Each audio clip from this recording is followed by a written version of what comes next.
Amém. A palavra de Deus nos diz em Efésios 2, verso 19: assim, já não sois estrangeiros e peregrinos, mas concidadãos dos santos e sois da família de Deus. Como é um versículo só, vou repetir. Assim, já não sois estrangeiros e peregrinos, mas concidadãos dos santos e sois da família de Deus. Quem é família de Deus, dá um glória a Deus bem animado aí. Amém. Como é bom ser da família de Deus. Irmãos, a mensagem dessa noite é basicamente sobre essa expressão, família de Deus. Existem vários tipos de mensagem, e como eu tenho treinado os pregadores aqui da igreja, não é? Deixa eu explicar isso para os irmãos. Existe aquela mensagem expositiva, que é aquilo que a gente está tendo na quarta-feira. Nós estamos estudando verso a verso do livro de Filipenses, né? Da carta de Paulo aos Filipenses. Não é um estudo, é uma pregação. Só que a gente vai pregando versículo a versículo. Existe aquela pregação que é textual, você pega um texto menor e tira toda a pregação exatamente desse texto. E existe um tipo de pregação, que é pregação temática. E a pregação dessa noite é uma pregação temática. E o tema é família. Mais especificamente, família de Deus. E a sua família vai ser fortalecida nessa noite, em nome de Jesus. E nós vamos orar pela sua família ao final desse momento. Mas durante a nossa mensagem, a gente vai meditar um pouco a respeito dessa expressão, família de Deus. Essa é uma expressão que o apóstolo Paulo usa para falar a respeito da igreja de Cristo. E família, meus irmãos, para Deus, é uma das coisas mais importantes para os seus filhos. Para que você tenha uma ideia, antes mesmo que existisse nesse planeta cidades, que existissem instituições, que existisse até mesmo igreja, Deus criou, primeiro, antes de tudo, uma família. E quando você vai vendo a história da humanidade, mais precisamente a história da redenção do ser humano, tudo está sempre focado em família. Por exemplo, veio o dilúvio sobre a terra. Qual a estratégia de Deus para reiniciar o sistema, para recomeçar a humanidade? Família. Não foi simplesmente o casal, foi filhos, foi a família completa, até as noras junto, né? Recomeça tudo com família. E aí Deus vai formar um povo para, a partir desse povo, alcançar a humanidade. Desse povo viria o Messias para todas as nações. Como é que ele faz? Ele chama um homem e fala assim: você vai ser pai, pai de uma grande nação.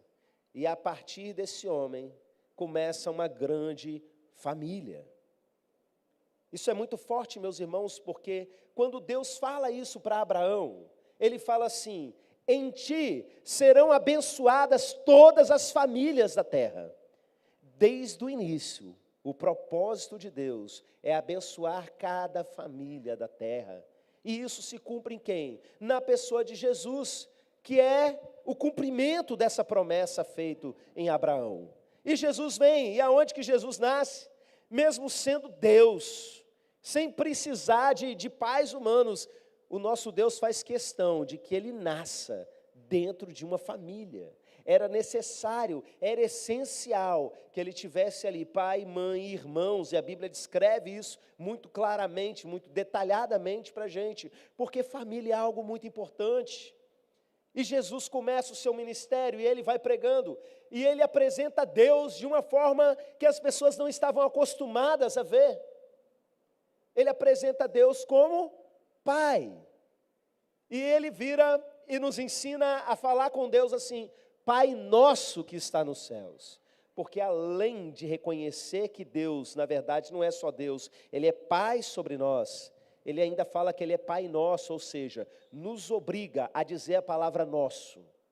Que quer dizer que Ele não é Pai só meu, Ele é Pai de outras pessoas. E se Ele é Pai de outras pessoas, Ele é o Pai nosso. As outras pessoas são o quê? Irmãos.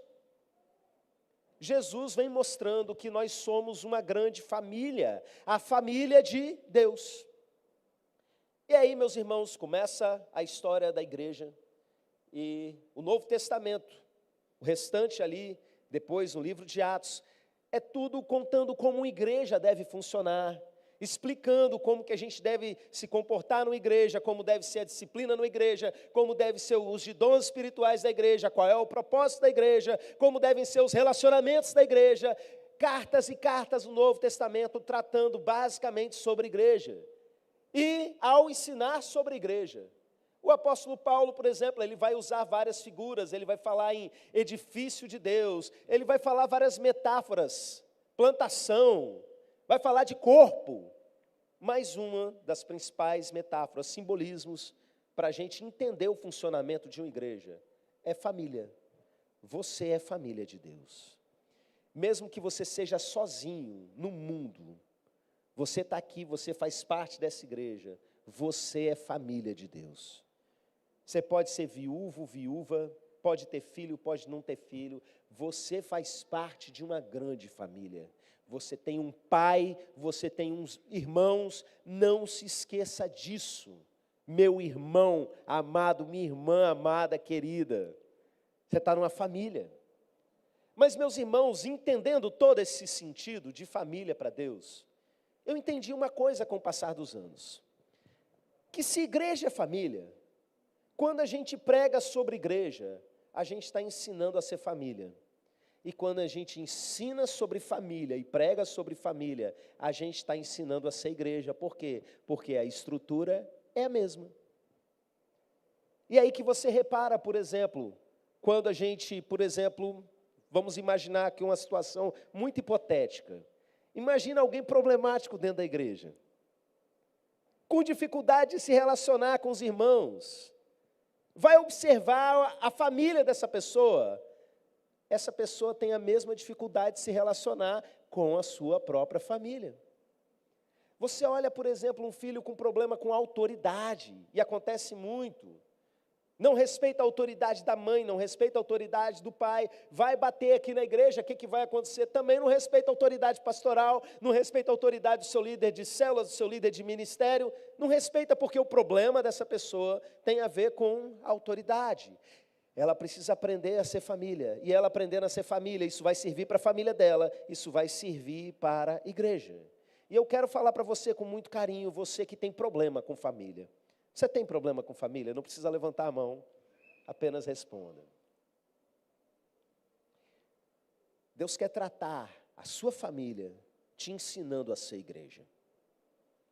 Porque tudo que você aprende aqui, a igreja é um grande treinamento para ensinar você a ser família na sua casa, com aqueles que são o seu sangue.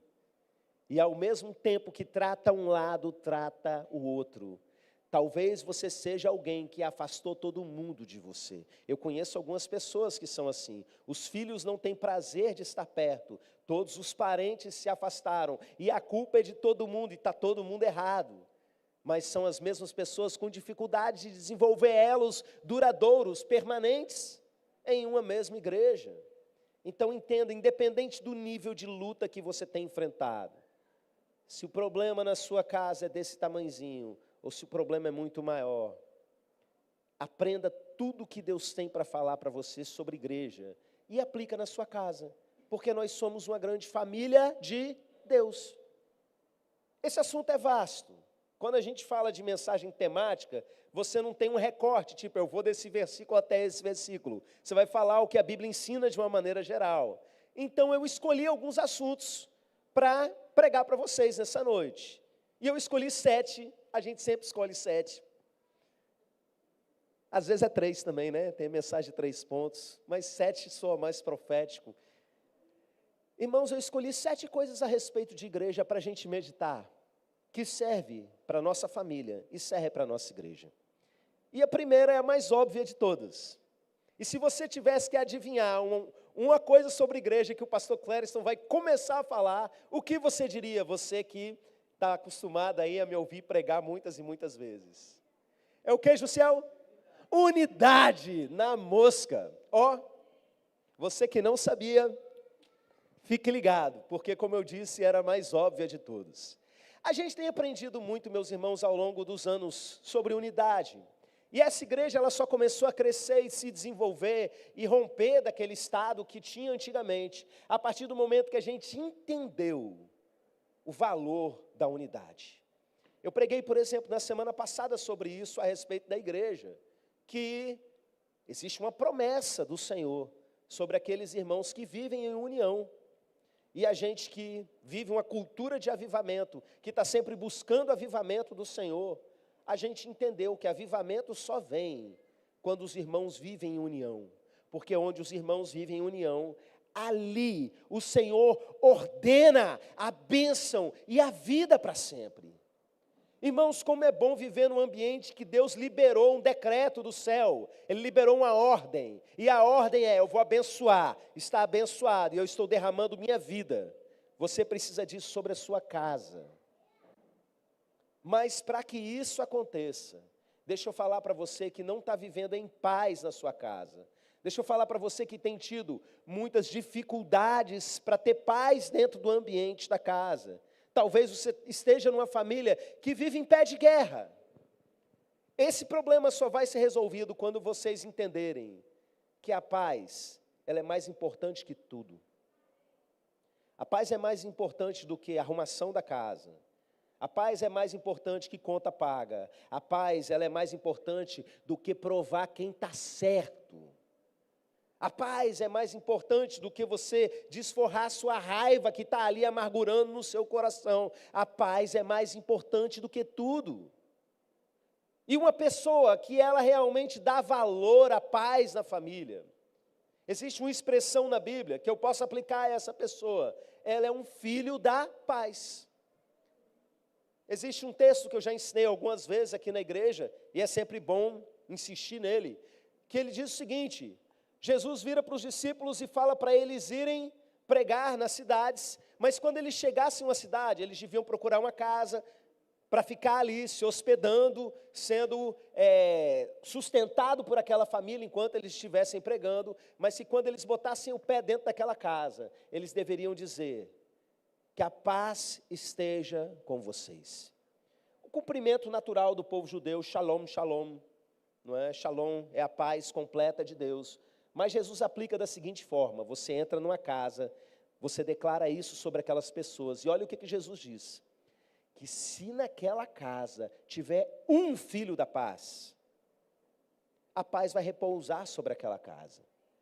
Mas se não tiver um filho da paz, for todo um bando de encrenqueiro, brigando, querendo provar quem está certo, arrumando confusão, a paz volta para quem falou aquilo. A paz quica dentro de casa e volta para você, né?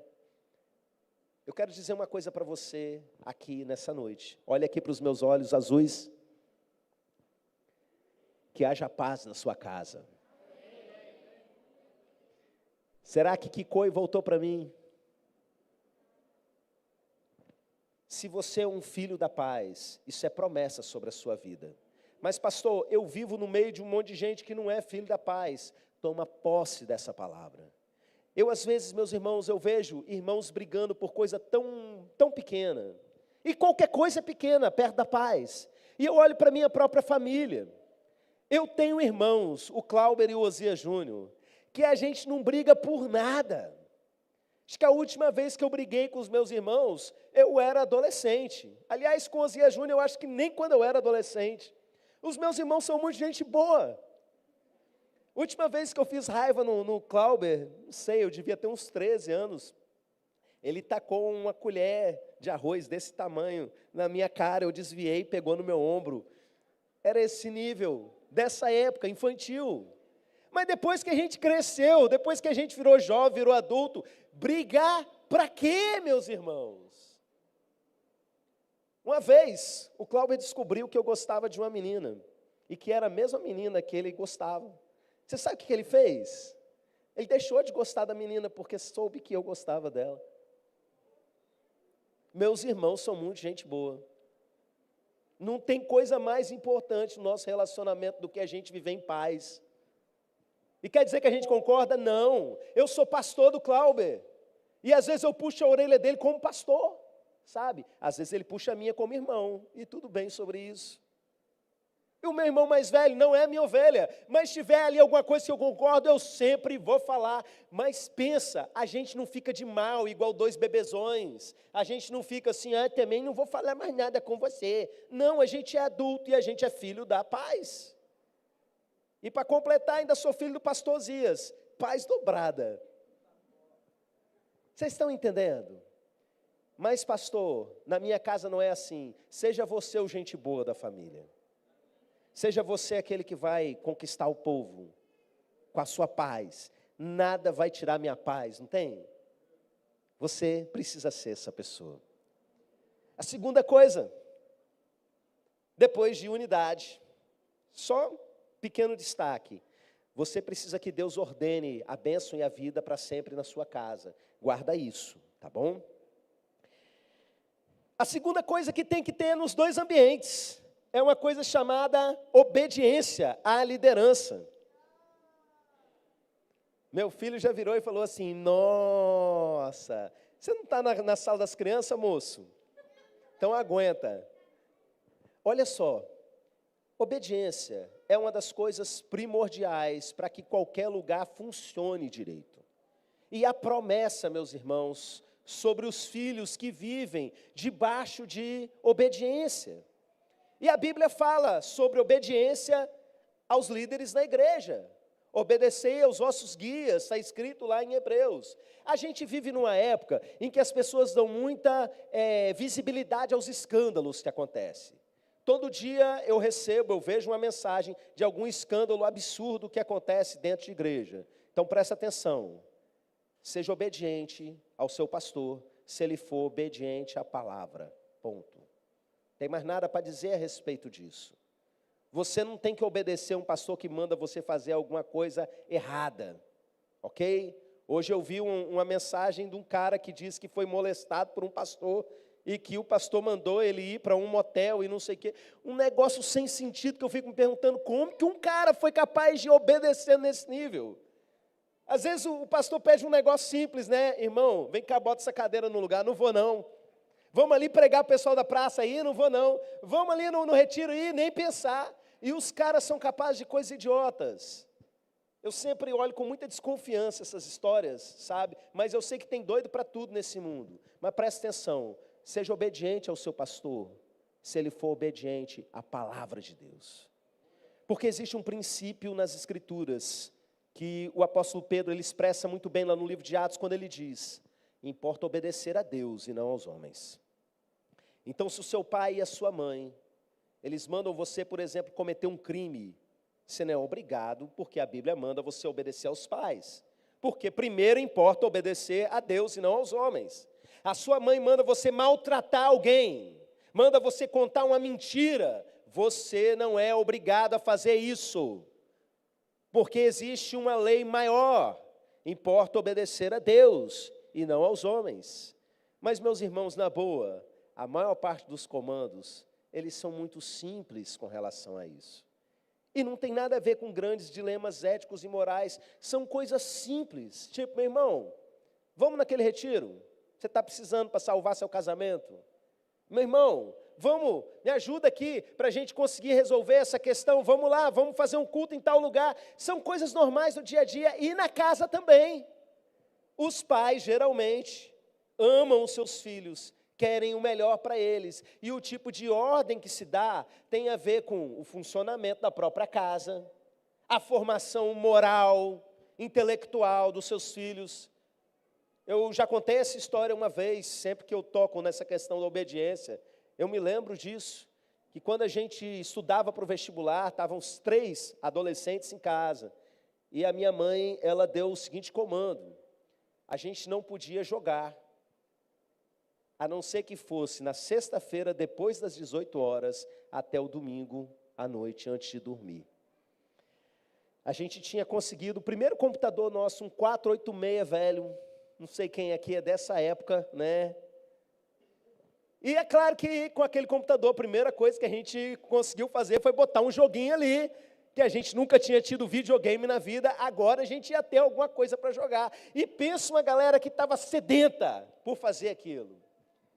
Mas a minha mãe virou e falou assim, olha, Esse computador aqui é igual adventista, só sexta-feira, depois das 18 horas, que vai poder. Só que tem um detalhe, meus irmãos. A minha mãe saía de manhã para trabalhar, o meu pai também, passava o dia inteiro fora. E o computador ficava no meu quarto, madrugada inteira. O que vocês acham que eu fiz? O que eu e meus irmãos fizemos, Kyla? A gente obedeceu, sabe por quê? Porque a gente não é burro. A gente estava tentando passar no vestibular da UFES, meus irmãos. Minha mãe estava preocupada com os nossos estudos. Eu ia ser idiota de cair em desobediência em algo que envolve coisa tão importante, meus irmãos. Eu posso ter muitos defeitos, mas idiota, você pode ter certeza que eu não sou. E aí, o que eu fiz, meus irmãos, e os meus irmãos também? A gente obedeceu. Meu irmão mais velho passou entre os primeiros na época em ciência da computação, não tinha esse monte de faculdade particular, não tinha bolsa, não tinha nada na época. Meu irmão Clauber passou primeiro num vestibular entre os primeiros, não gostou, saiu, fez outro, passou também entre os primeiros, e foi assim. A minha história é um pouco mais longa, já contei aqui em outros momentos. O fim dela foi também em primeiro lugar, né? E no fim das contas, meus irmãos, aquele que obedece, ele se dá bem. Aquele que obedece é abençoado. Existe uma frase que não é um versículo da Bíblia, mas resume muitos, que a gente usa muito no nosso retiro, que é: a obediência é a chave do sucesso e gera bênção. Aprenda a obedecer na igreja. Aprenda a obedecer na sua casa. Rebeldia é coisa do inferno, meus irmãos. Satanás é que foi o rebelde, o primeiro rebelde que teve. E a gente vê lá na Bíblia que a rebeldia é como espírito de feitiçaria. É a mesma coisa que aquele que invoca entidades sobre a sua vida. A rebeldia é do mesmo jeito. E como eu disse, existem ordens e comandos de pessoas loucas por esse mundo, de gente entregue a coisas ruins, mas a maior parte das ordens que acontecem, mesmo se o seu pai ou a sua mãe não forem cristãos, são para o seu bem. E você precisa aprender isso. Então, primeiro, unidade. Segundo, obediência. E terceiro, paciência. Sobretudo com os mais novos. Porque, meus irmãos, a gente tem gente novinha que acabou de nascer, tanto na nossa casa quanto na igreja. Semana passada a mensagem foi totalmente evangelística. Teve gente que entregou a sua vida para Jesus semana passada, ou seja, é um bebê na fé, é um recém-nascido. E assim como na nossa família, existem aqueles que são pequenininhos, que são novinhos, e que a gente não tem como esperar deles um comportamento de alguém adulto. Eu, por exemplo, estava aqui agora há pouco com o meu de 3 anos me dando trabalho, normal. Ele está aqui para dar trabalho mesmo, para me tratar e para que eu ensine ele a ser uma pessoa de caráter. Mas pensa numa criaturinha que às vezes me tira do sério. E às vezes começa a chorar, que é igual o alarme da igreja hoje à tarde, que eu soube, ficou 40 minutos aí, que os irmãos foram pegos desprevenidos na mudança aí do sistema, né? Começa a chorar e não para mais, sabe? E aí o que eu vou fazer? Eu posso gritar de volta? Posso. E eu preciso confessar com os irmãos que às vezes eu me pego fazendo isso. Mas às vezes eu paro e peço sabedoria para Deus. E eu vou lá e pego no colo, no auge da birra. Por que você está com raiva? Você precisa de um abraço? Me dá um abraço aqui. Eu estabilizo ele. Eu acalmo ele. Aí depois que ele respirou, abraçou apertado, fala para mim por que você está triste. É porque, olha, e não sei o quê, e pegou isso, e eu quero ver desenho. E conta lá o que tem que contar. E às vezes, meus irmãos, é só isso que precisa. Acabou a birra, acabou a explosão de raiva, acabou a meia hora de choradeira. E às vezes é só isso, mas às vezes não dá certo. E tudo bem sobre isso, por quê? Porque é uma criança. E elas às vezes nos irritam muito. Você consegue transpor isso para o universo igreja? Tem gente que deixa a gente irritada às vezes, né? Alguns discípulos, algumas pessoas que a gente está ali ensinando a dar os primeiros passos. que tira a gente do sério. Mas você precisa entender que numa igreja tem gente cheirando a leite ainda. Tem gente novinha. Tem gente que você precisa ter um nível de paciência maior. E Deus está tratando você, ao você se relacionar com essa pessoa. E ao mesmo tempo está usando você para ensinar essa pessoa a crescer. Mas tem crianças dentro da igreja. E adolescente, meus irmãos, meu Deus do céu. Tem uma galera aqui lá da igreja do pastor Ivan, hoje, né, como eu estava apresentando para vocês, pastor Ivan fala uma coisa que eu acho muito real. Ele diz que a pessoa quando faz ali uns 12 para 13 anos, vem um disco voador, sequestra o cérebro da pessoa e só devolve depois que ela faz 20, porque não é possível, né? Ele fala assim, adolescente não tem nada na cabeça. Aí a gente fica, que isso? Não fala isso dos meus adolescentes. Vai conviver com adolescente. Vem para o culto de terça, ajudar, né? São capazes das coisas mais irresponsáveis, impulsivas, do nada. Uma semana está aqui chorando, dizendo que vai para missões, na outra está postando vídeo de funk no stories, publicamente, para todo mundo ver. Essa é a nossa vida, lidando com adolescente, mas presta atenção, são adolescentes. E eu quero dizer para você que é pai, você que é mãe, você não deve esperar deles um comportamento adulto. Entenda, eu não estou falando que você não deve cobrar deles um comportamento adulto. Cobre, mas não se afete. Saiba com quem você está lidando. Tenha paciência. Você já passou. Às vezes eu vejo alguns pais muito revoltados com os filhos. E as minhas barbinhas brancas aqui já surgindo me permitem olhar e pensar, eu lembro de você adolescente. Eu me lembro do que nós passamos. Então assim, tenha paciência, cobre, porque é seu papel, ok? E aí a gente vem para o número 4. O número 4 tem muito a ver com essa parte da paciência, o outro lado da moeda. Disciplina. Igreja precisa de disciplina, família precisa de disciplina. Se você aprende isso num lugar, você aplica no outro. Aprendeu na família, você vai lidar com isso bem na igreja, sabe? Mas aprendeu na igreja, você vai lidar com isso direito dentro da sua família. Irmãos, na igreja, nós temos pessoas que já não são mais adolescentes ou crianças espirituais. E que você mesmo tendo toda a paciência do mundo, essa pessoa ela só vai aprender no momento em que ela for disciplinada. E existem níveis de disciplina que precisam acontecer dentro da palavra de Deus. Os primeiros níveis dizem respeito à conversa. E você vai conversar, e vai ser duro, e vai ser firme, vai admoestar a pessoa que está no erro, porque ela precisa se consertar. Mas algumas vezes, meus irmãos, você precisa de tirar de funções públicas. E não dá para a gente querer passar a mão na cabeça de crente velho. E de tratar como se fosse um bebezinho. Gente, como diz o Capitão Nascimento, tem 20 anos de curso. Já está aqui há tanto tempo. E continua, e continua, e continua. Não dá para você chegar com essas pessoas e tratar com levianidade. Em todo o tempo, eu tenho falado sobre a leveza. Mas não confunda ser leve com ser leviano.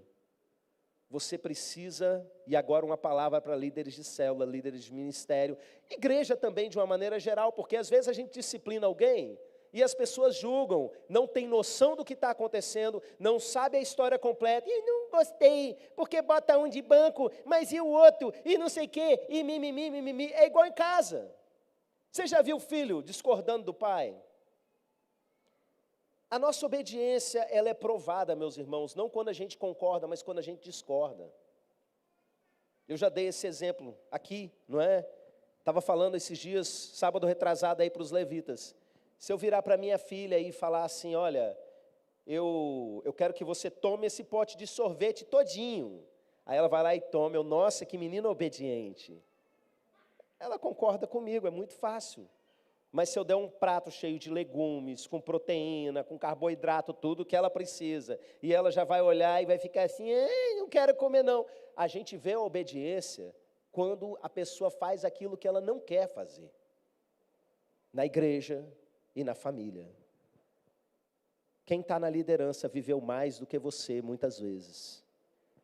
tem mais experiência do que você. Às vezes, no caso de igreja, mais vida de oração, mais jejum, e principalmente foi colocado ali naquela posição. Nós entendemos, direcionado pelo próprio Deus, reconhecido pela igreja. E nós precisamos entender o papel da autoridade. E um desses papéis tem a ver com disciplina. Nós, para crescer de forma saudável, estamos falando de igreja saudável, estamos falando de família saudável, tem que ter disciplina. E do mesmo jeito que aqui é aplicado na igreja, na família precisa ser aplicado, com segurança, com pulso, com firmeza.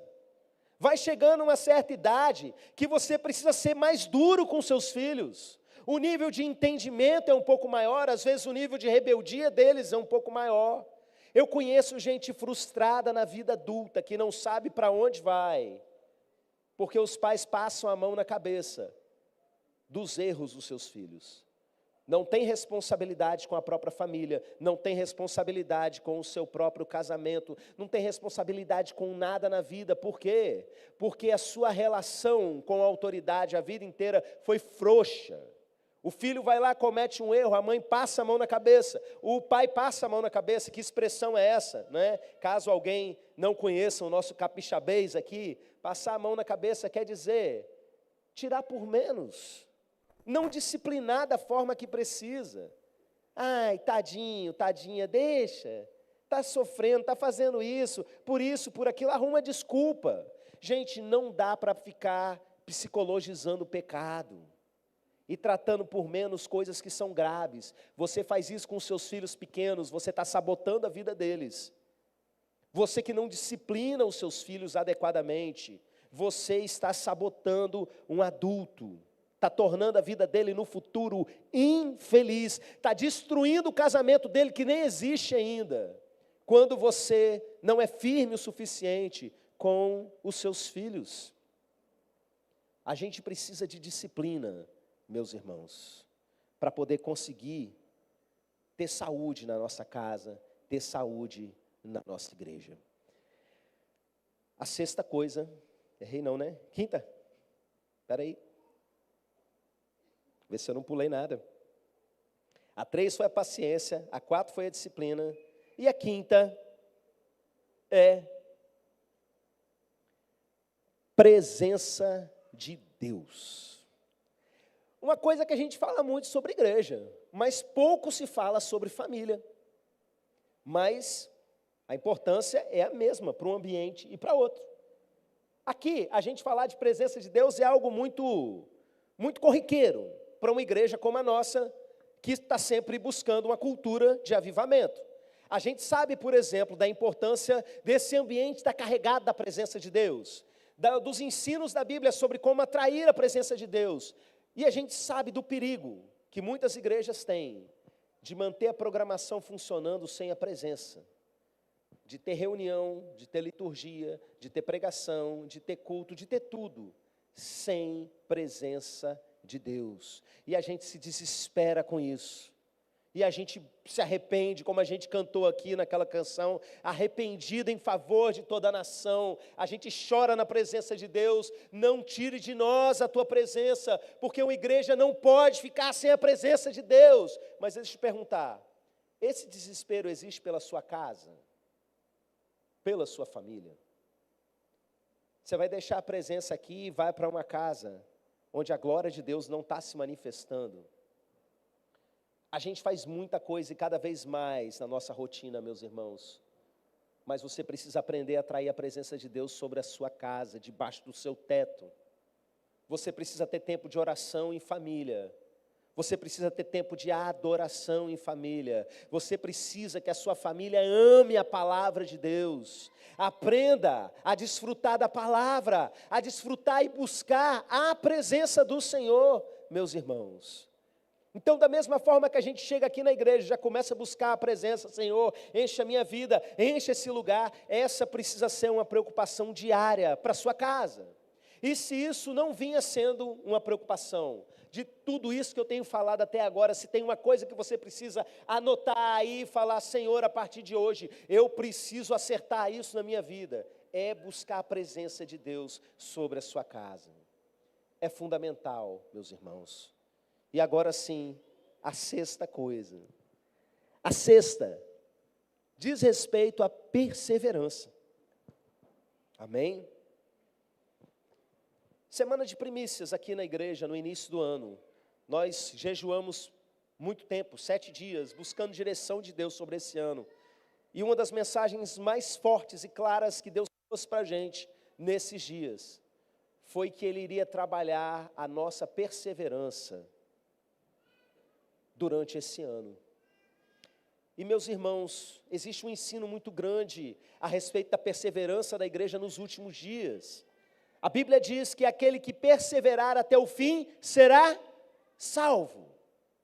E que a perseverança dos santos é uma expressão que nós vemos lá no livro de Apocalipse por 2 vezes.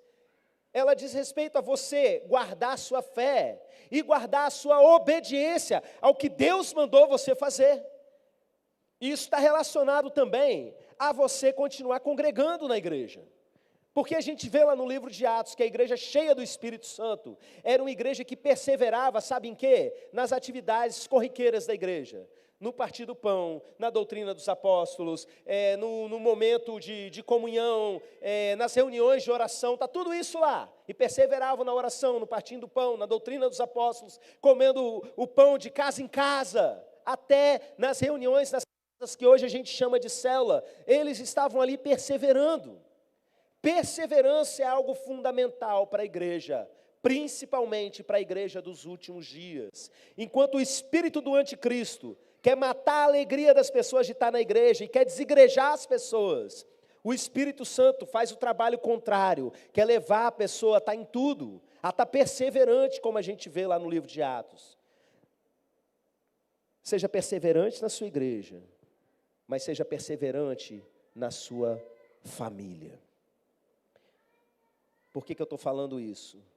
A gente está numa geração do ranço.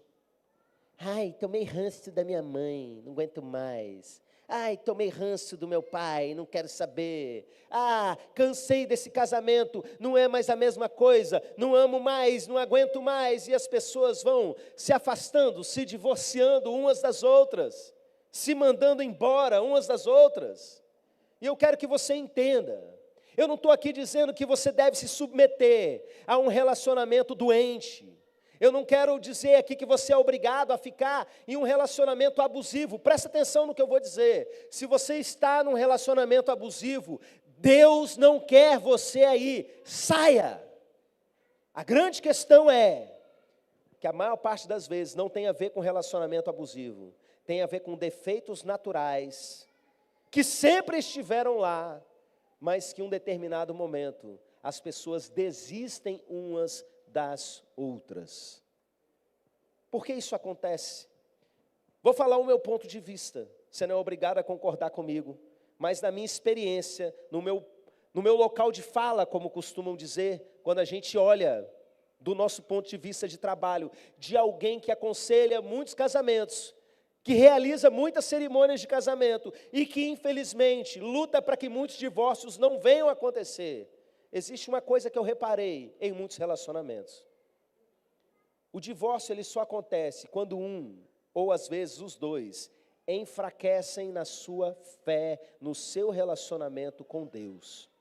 Como assim? Vou explicar para você. O defeito sempre esteve lá. Quando se casou, sabia-se do defeito.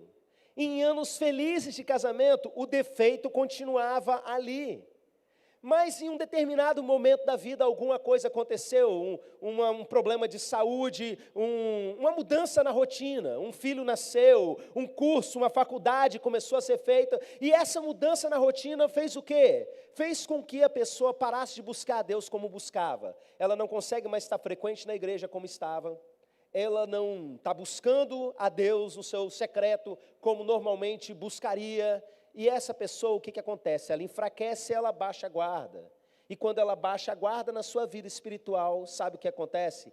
A carne aflora, e quando a carne aflora, meus irmãos, a pessoa se torna intolerante com relação ao defeito da outra. O defeito dela ela não vê, mas ela toma ranço do defeito da pessoa. Ela vai e se torna arrogante e orgulhosa. Às vezes, os olhos começam a ir na direção do adultério. E aí vai chegando num ponto, por afastamento da presença de Deus, que ela vai simplesmente perdendo o combustível da sua paixão, do seu amor. Queridos, da mesma forma que para a vida com Deus, aqui na igreja, você precisa de fé e de perseverança. No seu casamento, você precisa crer, ter fé que é possível. Se Deus não quer que você se separe, creia que Ele mesmo vai dar o combustível, vai dar a solução, vai dar o escape, a cura, a recompensa, como a gente canta, né? Deus vai dar o caminho para você se acertar. Apenas acerte a sua vida espiritual, se conserta diante de Deus, e espere e veja que vai dar certo. Se os dois são crentes, meus irmãos, a coisa fica muito mais fácil.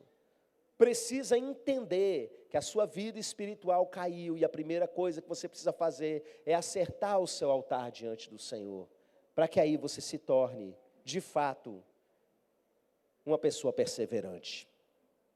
Irmãos, eu preguei há mais de um ano para trás a respeito de casamento, uma mensagem para homens, e eu falei a respeito disso, que divórcio é pecado, e até hoje tem gente me xingando, porque o vídeo está rodando na internet, né? Até hoje tem gente me xingando, dizendo que eu bato na minha mulher, porque eu disse que divórcio é pecado. Essa é a geração que a gente vive. O povo de Deus precisa ser diferente. Não desista daquilo que Deus disse para você continuar. E agora a sétima, amém? A sétima diz o seguinte: propósito. Famílias saudáveis geram filhos funcionais. O que é isso? Você já viu aquela situação do cara já está adulto, morando na casa da mãe, jogando videogame o dia inteiro e se perguntando o que vai ser quando crescer? Sem perceber que ele já cresceu e que o tempo passou? Irmãos, os filhos são como flechas para os pais. A Bíblia ensina a respeito disso. Eles são lançados. E se você vê um adulto que chegou nessa fase da vida, sem uma profissão definida, sem um sonho, sem um projeto de casamento, sem alguma coisa caminhando nessa direção, você percebe que algo foi falho na formação dessa pessoa. E olha, na igreja também tem gente na mesma situação. Porque se você está numa igreja e você já se converteu há um bom tempo, e você não sabe qual é seu dom espiritual, você não está inserido em nenhum ministério, você vem simplesmente para sentar e ouvir uma palavra noite após noite, e não colabora com absolutamente nada, você é esse adulto barrigudo na casa da mamãe, desempregado. Não seja essa pessoa. Você está num ambiente que você está sendo confrontado para isso. Eu aqui estou fazendo o papel daquele que educa você nessa direção. Acerta a sua vida. Alguns estão sendo enviados para longe. Esse ano nós vamos ter culto de envio missionário aqui na igreja. Mas aqui, meus irmãos, as pessoas vão sendo geradas debaixo de propósito. A pessoa acabou de aceitar Jesus, ela já começa a ver: eu quero servir na mídia, eu quero servir no Boas-Vindas, eu quero servir na célula, eu quero fazer alguma coisa, porque essa é a cultura de uma família saudável. As pessoas têm sonhos espirituais, e assim como uma criança cresce pensando: eu vou ser médico, eu vou ser advogado, eu vou ser professor, eu vou ser alguma coisa, eu vou colaborar com a sociedade. Na igreja saudável precisa ser assim. Tem algum adolescente, adulto, morando na casa da mamãe, espiritualmente falando, aqui nessa noite? É tempo de se arrepender. Você só vai crescer dando o seu primeiro passo. Amém? E eu quero finalizar essa mensagem dizendo que você está numa igreja saudável, e a gente vai pegar muito no seu pé, para que você tenha uma família saudável. E o resultado disso, de famílias saudáveis, é uma igreja poderosa, cheia da presença do Senhor. Você pode se colocar de pé nesse momento. Eu vou orar pela sua casa, eu vou orar pela nossa família de Deus.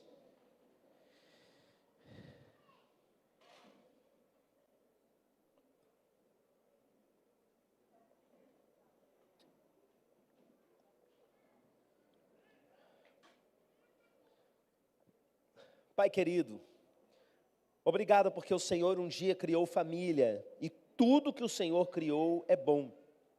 Nós não aceitamos que Satanás tenha espaço no nosso meio, no meio das nossas famílias, e tente colocar gosto ruim naquilo que o Senhor disse que é bom.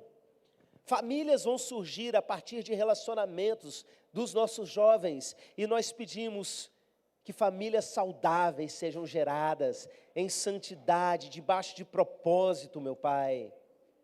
Eu oro por cada família aqui representada, que haja paz nessas famílias, que haja unidade como expressão dessa paz, que haja, meu Pai, obediência, que haja paciência, que haja respeito à liderança, que haja perseverança, meu Deus, que haja propósito, mas sobretudo que haja presença do Senhor sobre cada uma dessas casas, derramando vida, derramando bênção sobre cada um. Eu oro não só por esses que estão aqui, mas por aqueles que nos assistem por vídeo, seja agora ou em outro momento, que essa palavra de bênção alcance cada família, em nome de Jesus.